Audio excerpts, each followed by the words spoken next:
Welcome back to the channel. आपका channel में एक बार फिर से स्वागत है। दोस्तों, आज की इस वीडियो में हम बात करेंगे आईएएफ यानी कि इंडियन एयर फोर्स की जो वैकेंसी निकली है उसके बारे में हम यहाँ पर बात करने वाले हैं। सैलरी जो आप यहाँ पर स्क्रीन पर देख पा रहे हैं 56,100 रुपए तक की आपको इसमें सैलरी मिल सकती है और फाइनल ईयर वाले एलिजिबल होंगे।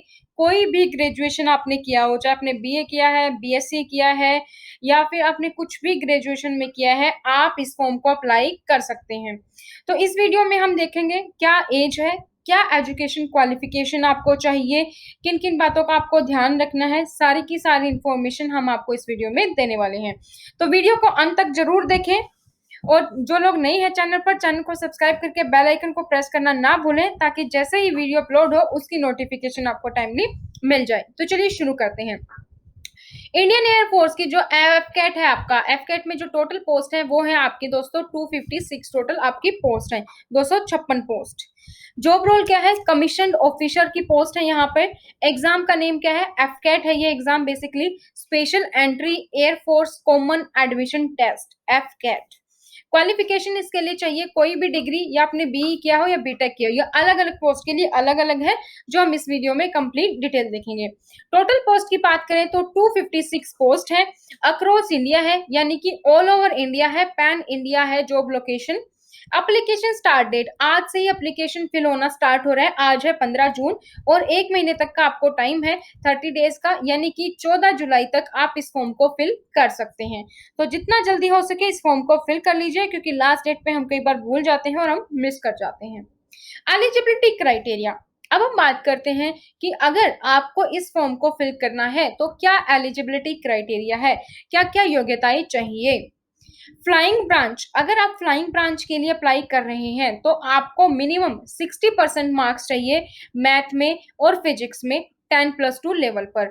या ध्यान रहे, यानी कि आपके +2 लेवल पे अगर आप फ्लाइंग ब्रांच की बात कर रहे हैं तो आपके मैथ में भी 60% से ज्यादा होना चाहिए और आपके फिजिक्स में भी 60% से ज्यादा होना चाहिए। दोनों ही सब्जेक्ट में अलग अलग है, ठीक है। उसके बाद है ग्रेजुएट, अगर आपने जो 3 साल के आप ग्रेजुएशन करेंगे किसी भी डिसिप्लिन में आपने की हो एक रिकॉग्नाइज्ड यूनिवर्सिटी से, उसमें भी आपके कम से कम 60% नंबर होने चाहिए। एक तो ये है, या फिर उसके अलावा आपने क्या किया हो, आपने बीई किया हो या बीटेक किया हो जो कि 4 साल का कोर्स होता है किसी भी रिकॉग्नाइज्ड यूनिवर्सिटी से, उसमें भी आपके मिनिमम 60% मार्क्स या उसके समकक्ष यानी कि उसके इक्वल होने चाहिए। Cleared section A and B examination of associate membership of Institute Engineers India और Aeronautic Society of India से आपने recognized यूनिवर्सिटी से किया हो कोई कोर्स, तो वो भी आपका 60% से ज्यादा होना चाहिए। अब बात आती है, अगर आप फॉर ग्राउंड ड्यूटी टेक्निकल के लिए अप्लाई कर रहे हैं, यानी कि एरोनॉटिकल इंजीनियरिंग, इलेक्ट्रॉनिक्स और मैकेनिकल के लिए अगर आप अप्लाई कर रहे हैं तो क्या चाहिए, आपको +2 लेवल पे मैथ और फिजिक्स में 50% नंबर चाहिए कम से कम, और एक उसके साथ 4 साल की डिग्री आपने की हो, 4 साल की ग्रेजुएशन, या फिर आपने कोई इंटीग्रेटेड पोस्ट ग्रेजुएशन क्वालिफिकेशन की हो इंजीनियरिंग या टेक्नोलॉजी में किसी भी रिकॉग्नाइज्ड यूनिवर्सिटी से। जैसे कि हम कई बार क्या करते हैं, डिप्लोमा करते हैं, डिप्लोमा के बाद क्या होता है सेकेंड ईयर में डायरेक्टली बीई बीटेक में एडमिशन मिल जाता है, तो वो वाले कोर्स भी यहाँ पर आपके मान्य हैं। और क्या हो, या फिर आपने सेक्शन ए और सेक्शन बी जो associate membership of institutes of engineers का होता है वो आपने क्लियर किया हो।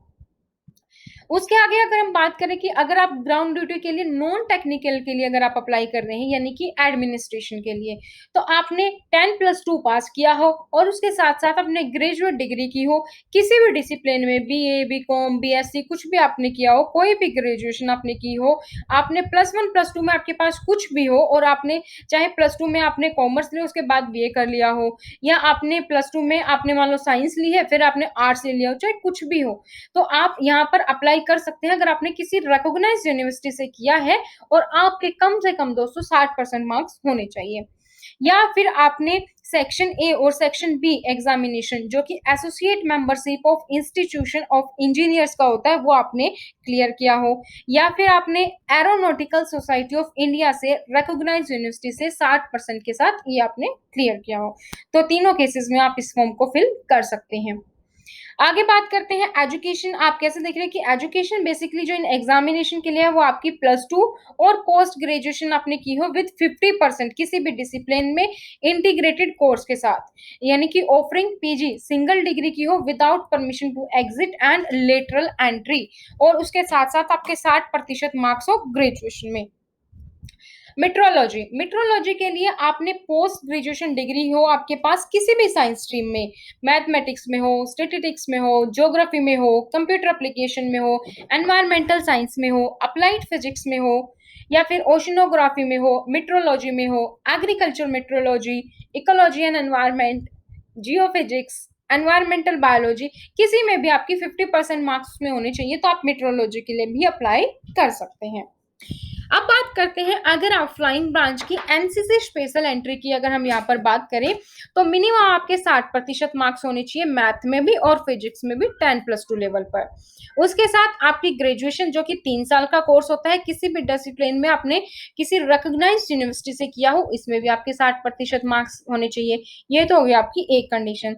दूसरी कंडीशन क्या है, या तो आपने बीई बीटेक किया है जो कि 4 साल का कोर्स होता है, किसी भी रिकॉग्नाइज्ड यूनिवर्सिटी से कम 60% मार्क्स के साथ, या फिर आपने section A and B examination जो कि associate membership of institute engineers का होता है वो आपने क्लियर किया है, या फिर आपने एरोनॉटिकल सोसाइटी ऑफ इंडिया किसी रिकॉग्नाइज्ड यूनिवर्सिटी से मिनिमम 60% के साथ आपने क्लियर किया है, या फिर आप फाइनल ईयर या सेमेस्टर स्टूडेंट्स हैं, तो यहाँ पर आपको ये जो है फैसिलिटी मिल रही है। अगर आप फाइनल ईयर स्टूडेंट भी हैं तो भी आप फॉर्म को फिल कर सकते हैं, provided they do not have any present backlog. अभी आपकी कोई भी करंट में कोई बैकलॉग नहीं होनी चाहिए at the time of AFSB training पे, एंड आपको डिग्री सर्टिफिकेट प्रोड्यूस करना होगा यूनिवर्सिटी का, जैसे ही आपकी डेट स्टेपल हो जाएगी एडवर्टाइजमेंट के according. NCC air wing senior division C certificate आपके पास हो और वैलिडिटी और सर्टिफिकेट की कम से कम 2 साल, एडवर्टाइजमेंट के पहले कम से कम उस सर्टिफिकेट की वैलिडिटी 2 साल होनी चाहिए।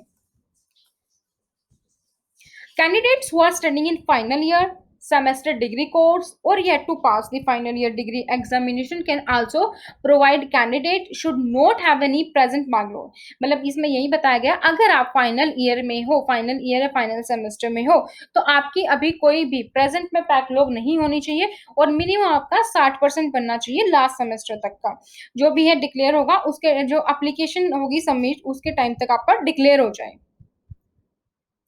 एफकेट, अब 2020 का इसमें जो फिजिकल फिटनेस टेस्ट होता है उसमें क्या होता है, candidate should aim to achieve an ability to run 1 miles, यानी कि 1.6 किलोमीटर आप 10 मिनट में दौड़ सके, 10 पुशअप और 3 चिन अप्स कर सके।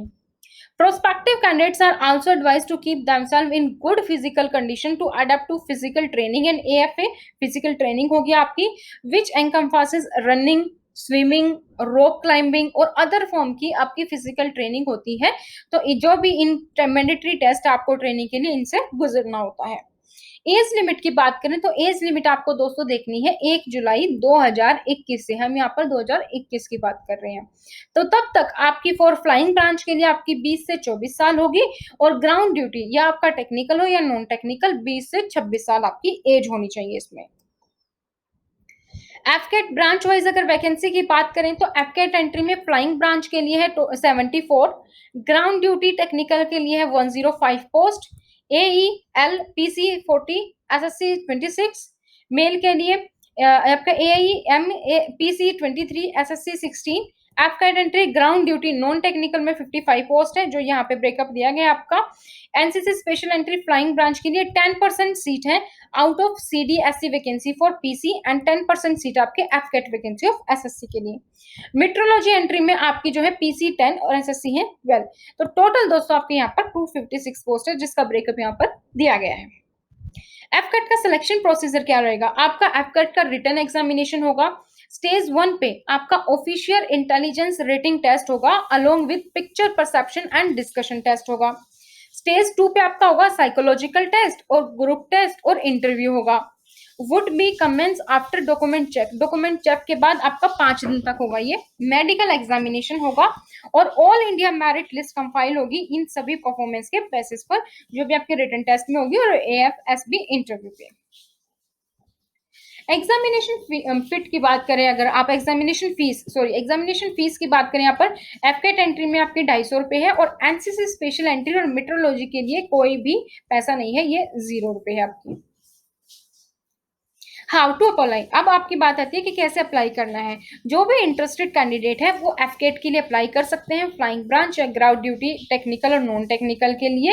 आप एंट्री एग्जाम आपकी होगी 15 जून से लेकर 14 जुलाई तक। आप एफकेट की वेबसाइट पर जाएंगे और वहां पर जाकर अप्लाई कर सकते हैं। ये अप्लाई लिंक है fcat.cdac.in fcat, यहाँ पर आप अप्लाई कर सकते हैं। इंपॉर्टेंट डेट आपको क्या ध्यान रखनी है, 15 जून से आपका स्टार्ट है, 14 जुलाई को आपका एप्लीकेशन खत्म हो जाएंगी। एफकेट का जो आपका एग्जामिनेशन है वो 19 सितंबर और 20 सितंबर 2020 में है। तो दोस्तों आज की वीडियो में था इतना ही। Thanks for watching. जो फॉर्म भरने का लिंक है वो मैं आपको डिस्क्रिप्शन बॉक्स में प्रोवाइड कर दूंगी।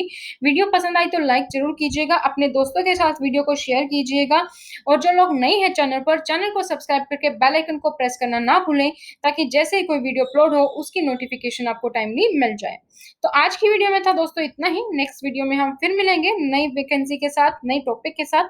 Thank you so much, bye bye, take care.